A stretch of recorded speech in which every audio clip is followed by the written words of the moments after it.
Well, if it was all about you, then we would be good. All right, here it is under fractions. Quite often we have I problems. Usually when you start a sentence with the word I, generally it doesn't end well. How do we multiply fractions together? Did you do Faith?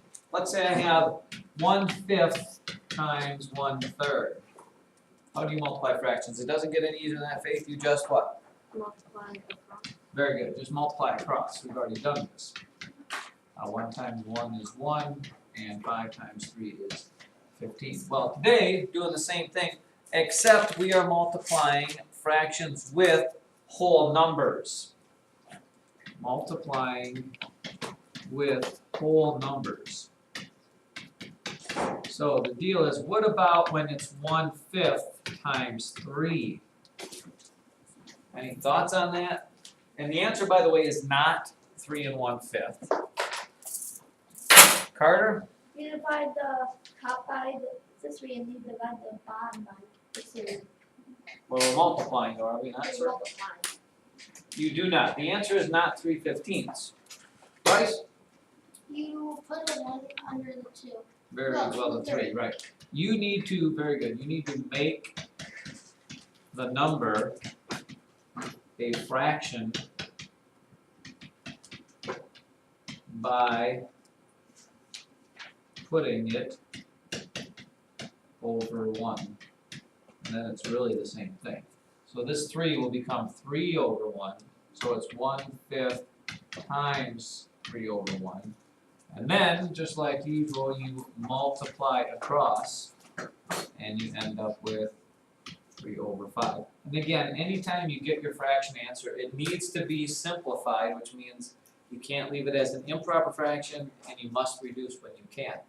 Now, how about this one, though? Because sometimes, what number is 1/5 of 4? What number is 1/5 of 4?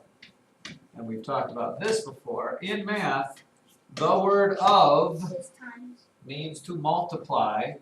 So this becomes 1/5, of becomes times, and 4 becomes 4. 4 over 1. And then when you multiply across, you get 4/5. 1/5 times 4 is 4/5. Or, how about this one? 2/3 times 2.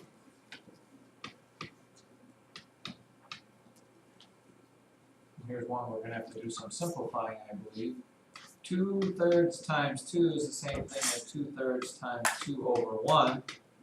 When I multiply across, I get 4/3, and I can't leave 4/3 as an answer because it's improper, Wade Davis, so I have to,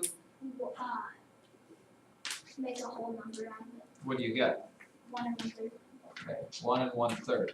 If that is too much to do in your head, then you need to do this. This is a division problem. 4 divided by 3. 3 goes into 4 one time with that 1 left over, which is where that fraction 1/3 comes from. 1 and 1/3, 1 and 1/3. It doesn't sound real complicated, does it? Can we handle that? How about one more? What is 2/3 of 120? What is 2/3 of 120?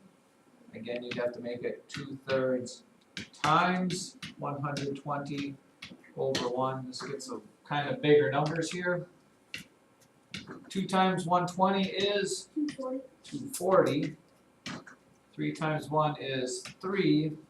And this one, you probably, most of you need to do this out of the multiplication or division problem. 3 goes into 240 80 times. So that is your proverbial answer.